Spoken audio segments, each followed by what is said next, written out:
The diamond-encrusted watch on Olivia Blackwell's wrist catches the fluorescent courtroom lights, sending little prisms dancing across the walls like a silent disco of privilege. As the 22-year-old heiress to the Blackwell tech fortune strides toward the bench, her posture speaks volumes. Shoulders back, chin tilted upward, eyes scanning the room as if assessing property she might purchase later. Her cream Armani pantsuit probably costs more than what most people in the courtroom make in 2 months. Judge Frank Coprio watches her approach, his expression the same patient neutrality he offers to every defendant who enters his courtroom. But there's something in his eyes today, a weariness perhaps, or intuition that this case might test the boundaries of his legendary composure.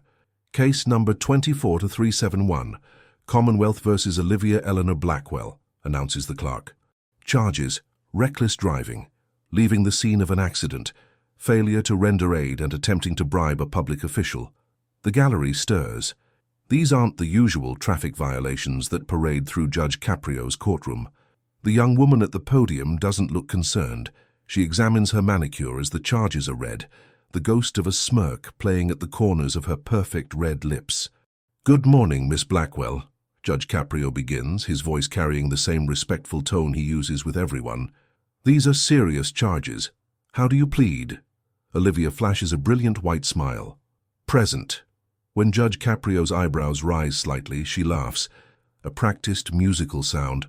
"I'm just kidding, Your Honor. Not guilty, obviously." Her attorney, a silver-haired man in a bespoke suit that matches Olivia's in quality if not color, clears his throat.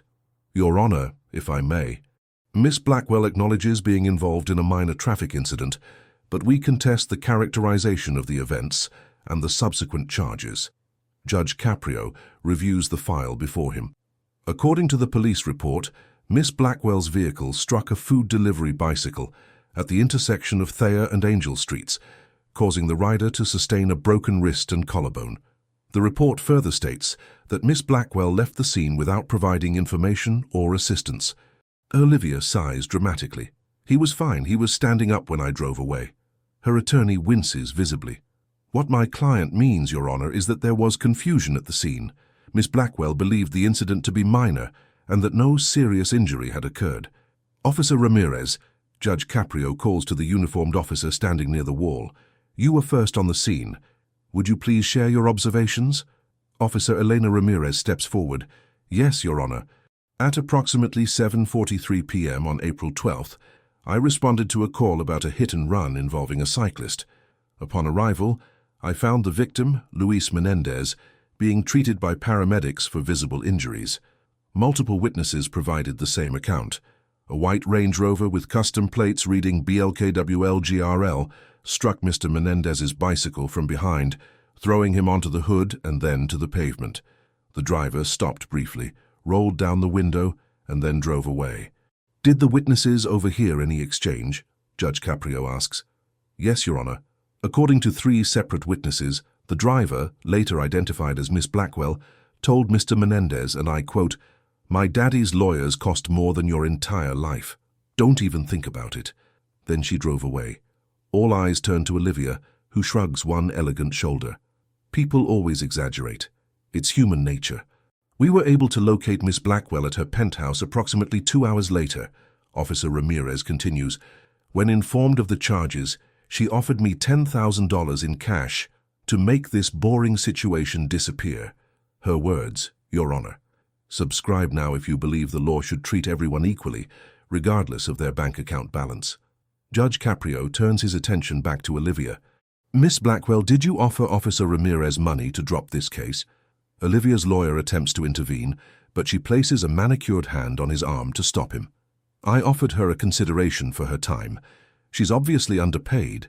Just look at that uniform. I was being generous."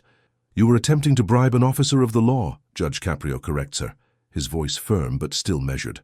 "I was expediting a resolution," Olivia counters, her tone suggesting she's explaining something very simple to someone very dense. "That's what money does.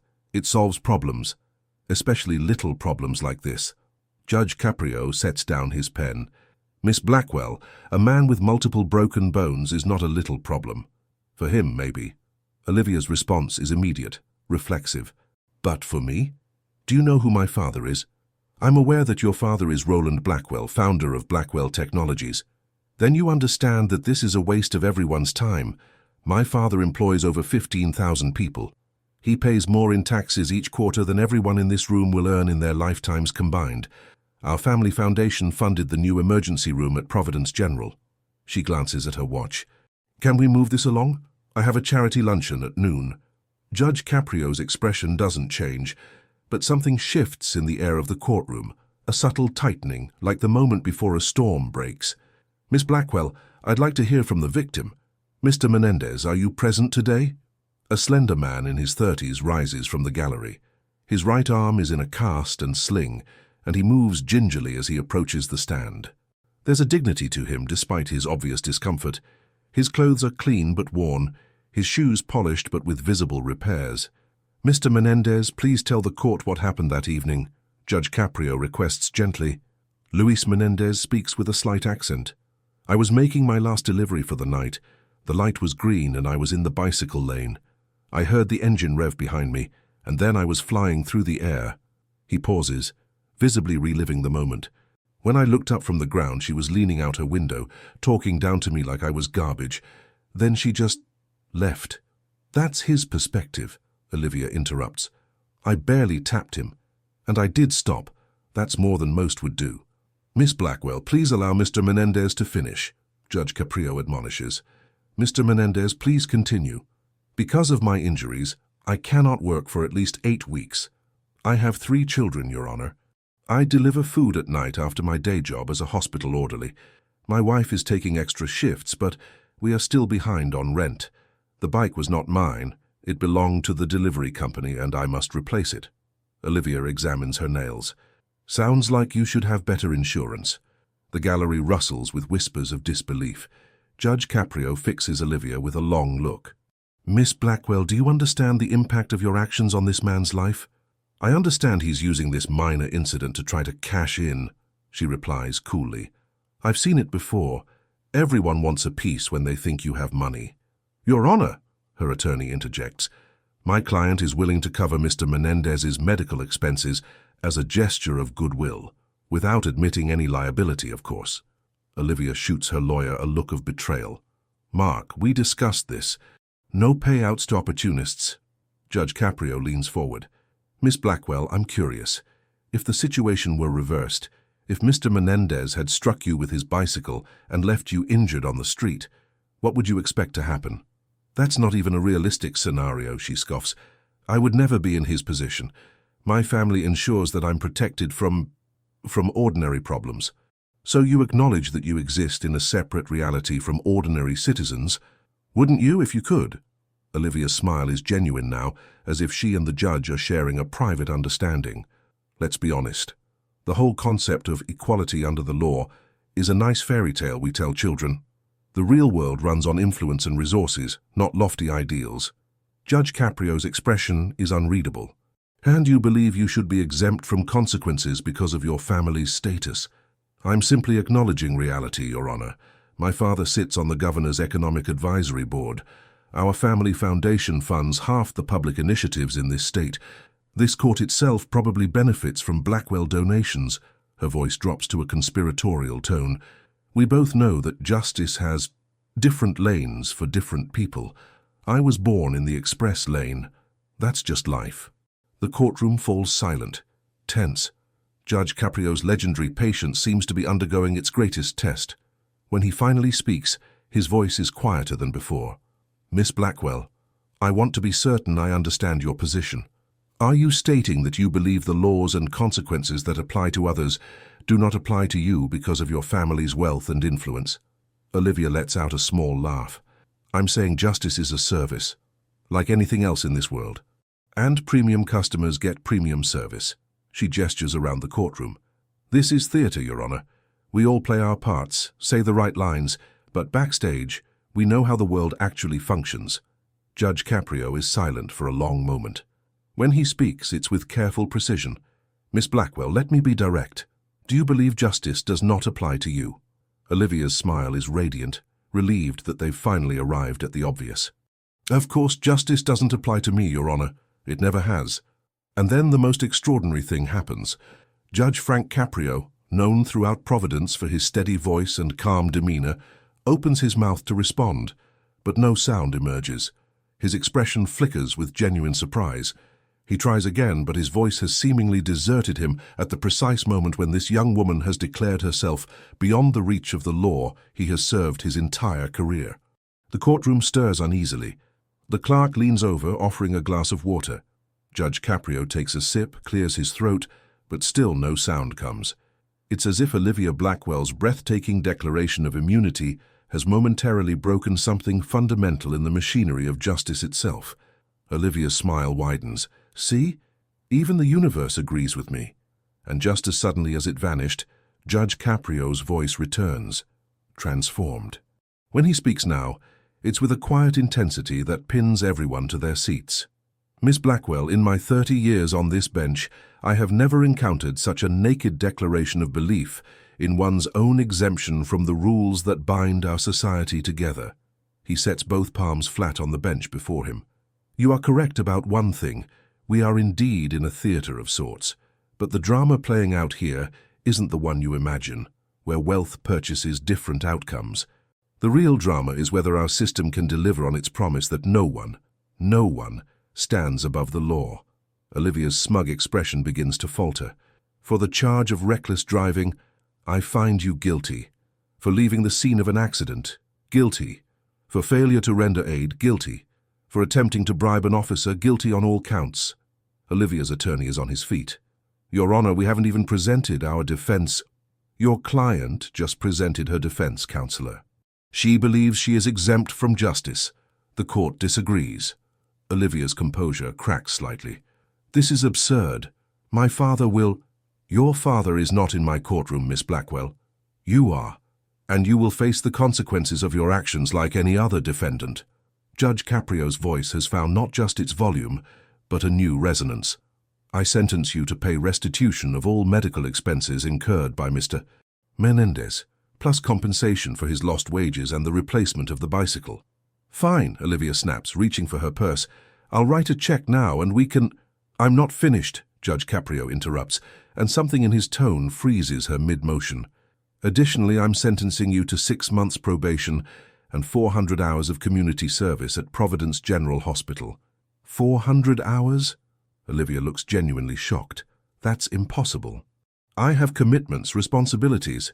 You will work as an orderly, the same position Mr. Menendez holds, assisting patients with their basic needs. Perhaps working alongside those who cannot simply buy their way out of difficulty will provide perspective that your upbringing clearly failed to instill. I don't clean people, Olivia blurts, aghast. The courtroom goes deadly silent at her words. Judge Coprio looks at her for a long, measured moment.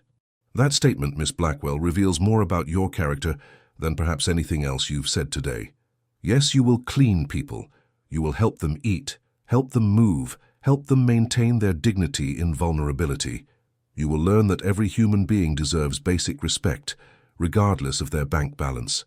Olivia's face has gone pale with anger or shock, perhaps both. My father's lawyers will appeal this before I even leave the building. You can't do this to me. I've done nothing to you, Miss Blackwell. I've simply applied the same justice to you that I would to anyone else in your position. The fact that you perceive equal treatment as persecution is precisely why this sentence is necessary.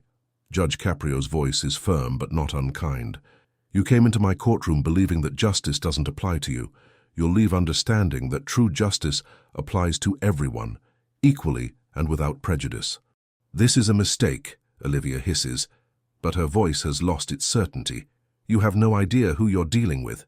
On the contrary, Miss Blackwell, I know exactly who I'm dealing with.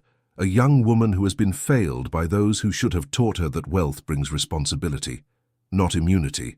Judge Coprio shuffles his papers. Court officers will escort you to probation processing. Your community service begins tomorrow at 7 a.m. I suggest comfortable shoes. As Olivia is led away, still protesting, Judge Coprio calls out one last time. And Miss Blackwell, the emergency room your family funded? It's where Mr. Menendez works 60 hours a week, caring for strangers while making less in a year than you spend on handbags. Perhaps you'll find that irony educational. The following morning at Providence General Hospital, Olivia Blackwell arrives in designer athleisure wear, face set in cold fury. Her father's legal team has already filed 3 different appeals and called in favors from 2 state senators. None of it has made a difference. She is met by a senior nursing supervisor who hands her a set of blue scrubs. The changing room is down the hall. Your supervisor today is Mr. Menendez, Luis says, stepping forward, his arm still in its cast and sling. I will be showing Miss Blackwell our work today. Olivia stares at him in disbelief. For this is a joke, right? Some elaborate lesson? No joke, Luis replies calmly. We are short-staffed and I can supervise with one arm. Judge Coprio called personally to arrange it. I'll sue him. I'll sue this hospital. I'll sue you personally, Olivia threatens, but her voice lacks its usual conviction. Luis simply holds out a hospital ID badge with her name printed on it. Our first patient needs to be bathed. She is 87 and has no family. We will give her dignity today, you and I. 4 hours later, Olivia sits alone in the hospital cafeteria, her untouched salad before her. Her hands are clean, but still feel strange from the nitrile gloves, from the gentle work of washing an elderly woman's paper-thin skin, from helping a middle-aged man walk the hallway after surgery, one small step at a time. No one has asked for her autograph. No one has taken her photo. No one has treated her differently because of her last name. Her phone buzzes. It's her father's executive assistant. The family jet is fueled and ready. Her father has arranged for her to take a break in their Milan property until this PR problem blows over. All she needs to do is walk out of the hospital. A car is waiting. She stares at the message for a long minute. Then, to her own surprise, she types, "Tell Dad I can't. I have patients who need me today." She doesn't recognize the person who wrote those words. But for the first time in her life, she wonders if perhaps that person might be worth knowing. 6 months later, Judge Frank Coprio receives a letter. Inside is a photograph of Luis Menendez and Olivia Blackwell standing together in hospital scrubs, along with a check to the Providence Community Health Initiative for $2 million. The accompanying note reads simply, "Justice, it turns out, applies to everyone, and second chances are the most valuable form of wealth. Thank you for the education of a lifetime. Olivia Blackwell."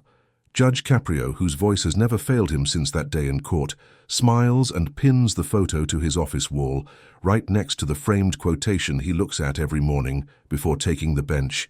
The law, in its majestic equality, forbids the rich as well as the poor to sleep under bridges, to beg in the streets, and to steal bread. Leave a like if you believe true justice sees the person, not the privilege. Share this video if you think everyone deserves the same chance to learn from their mistakes. And subscribe to Judge Stories for more moments where the powerful learn that real strength comes from compassion, not cash.